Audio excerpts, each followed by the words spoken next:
Et on démarre bien sûr cette édition matinale en images et avec l'immense exploit des joueuses de l'ESBV à Lille Métropole hier soir. À Charleroi en Belgique devant 6000 supporters belges, elles ont remporté l'Eurocoupe de basket après leur incroyable victoire 73-53 face au Royal Castor de Brenne. Ce match fou, vous avez pu le suivre en direct hier sur Grand Lille TV et vous avez peut-être vibré avec nous en voyant les guerrières villeneuvoises soulever la Coupe d'Europe. Un titre historique pour le club nordiste que les joueuses sont allées chercher en méritant plus que jamais leur surnom de guerrières. Après leur défaite de 4 points au match aller au Palacium de Villeneuve d'Ascq, c'était jeudi dernier, il fallait gagner au moins de 5 points hier soir pour renverser la situation. Mais le SBVA a fait beaucoup plus fort et avec panache s'est imposé et de 20 points. Après 15 ans de haut niveau et une défaite en demi-finale de cette Coupe d'Europe l'an dernier, cette fois le club de Villeneuve d'Ascq remporte le titre européen et s'offre tout simplement l'un des plus beaux exploits du sport régional de ces dernières années. Certains diront même du sport national, car le dernier titre européen pour un club de basket français remonte au début des années 2000, en 2004 précisément, et le double sacre de Valenciennes en Euroleague. Avant le résumé du match, je vous propose tout de suite une première réaction de l'entraîneur de Villeneuve d'Ascq, Frédéric Duzard. Hier soir, quelques instants après le coup de sifflet final, juste au bord du terrain, au micro de Thibaut Paquis. Ouais, quasiment, ouais, non, c'est clair qu'on avait vraiment envie de se racheter. On pouvait pas finir sur une défaite à domicile après le parcours qu'on voulait. Et là, gagner de 20 points, on a fait un troisième quart-temps monstrueux alors que c'est souvent notre bête noire. Voilà, j'ai dit aux filles de s'échauffer vite, de rester sans émotion et franchement, autant tactiquement j'avais des petits regrets personnels, autant là ils ont appliqué tout à la lettre, j'ai changé 2-3 trucs et on l'a abordé avec beaucoup plus de détermination et on voit la différence. Un exploit immense et un match immense, surtout hier, de la part des Villeneuvoises. On l'a dit, elles devaient refaire leur handicap de 4 points après la défaite du match aller. Les joueuses ont d'abord parfaitement entamé la rencontre en effaçant rapidement cet écart dès les premières minutes. Elles menaient déjà 21-11, 10 points d'avance à la fin du premier quart-temps. En fin de première période, les Belges se sont un peu réveillés et ont mis plus de pression pour repasser devant au score, 30-28.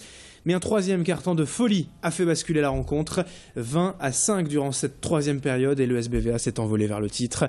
Les Villeneuvoises ont même pu gérer le money time et commencer à s'embrasser, à se congratuler sur le parquet lors des dernières minutes.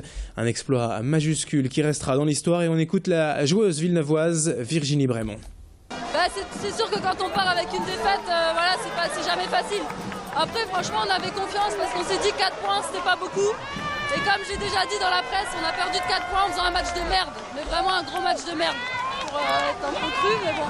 Et du coup, je savais que si on jouait comme on sait le faire, ensemble, vraiment tout ensemble, je savais qu'on pouvait le faire. Là, on gagne de 20 points, c'est génial. Merci à Thibaut Paquis et à Guillaume Van der Schaak qui étaient hier à Charleroi pour Grand Lille TV. Merci à Laura Blanger et Fabien Dubois qui sont restés tard cette nuit pour nous monter ces belles images. Autre information à la une, ce matin plusieurs internes du CHRU de Lille se sont rassemblés hier devant l'hôpital Salengro. Après la manifestation du 15 mars dernier des médecins libéraux à Paris, les actions se poursuivent pour protester contre le projet de loi de santé de Marisol Touraine. L'association des internes de médecine générale de Lille dénonce particulièrement 2 aspects de cette loi, la généralisation du tiers payant et les compétences complémentaires données aux agences régionales de santé. Le projet de loi doit être présenté à l'Assemblée nationale à partir du 31 mars, soit mardi prochain. D'autres actions et manifestations sont donc prévues rapidement ce week-end à Lille et partout en France. Idil Gunaï a rencontré hier ses internes devant le CHRU et on écoute justement leur motif d'insatisfaction vis-à-vis du tiers payant. Si le tiers payant devient généralisé tel qu'il est fait maintenant, pour la raison pour laquelle nous avons demandé son retrait, c'est que en fait, le médecin sera probablement soumis indirectement à ce que les mutuelles lui demanderont de faire. Et du coup, ça entraînera une absence de liberté de prescription pour les médecins. Et sans liberté de prescription, la santé devient, la santé qui doit être quand même quelque chose d'individuel, ne sera plus libre et les médecins ne pourront plus choisir eux-mêmes comment soigner leurs patients.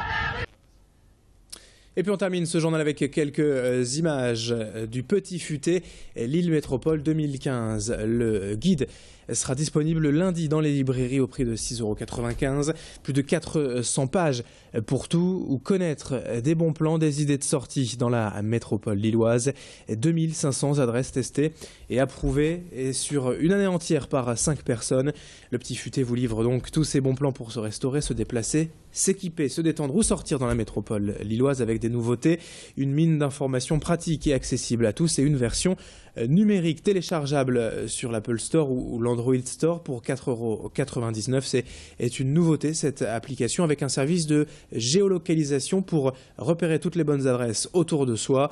Céline Duchesne est responsable d'édition du Petit Futé de Lille et Fanny Bourdillon l'a rencontrée hier. Nous avons justement conquis des lecteurs plutôt axés sur les nouvelles technologies, sur les applications, sur Internet. Et du coup, ça multiplie les possibilités pour chacun. Donc on peut très bien utiliser le petit futé papier, mais aussi à un autre moment, prendre son application et utiliser l'application quand on est en ville. À la maison, on va peut-être utiliser le guide papier ou l'ordinateur. Après, les gens ont un comportement de plus en plus nomade, donc c'est vraiment pratique d'avoir soit la version numérique du petit futé dans son iPhone ou sur sa tablette, soit carrément l'application smartphone. Voilà, fin de ce journal. Dans un instant, à suivre votre météo et l'infotrafic, 7h36 en direct sur Grand Lille TV.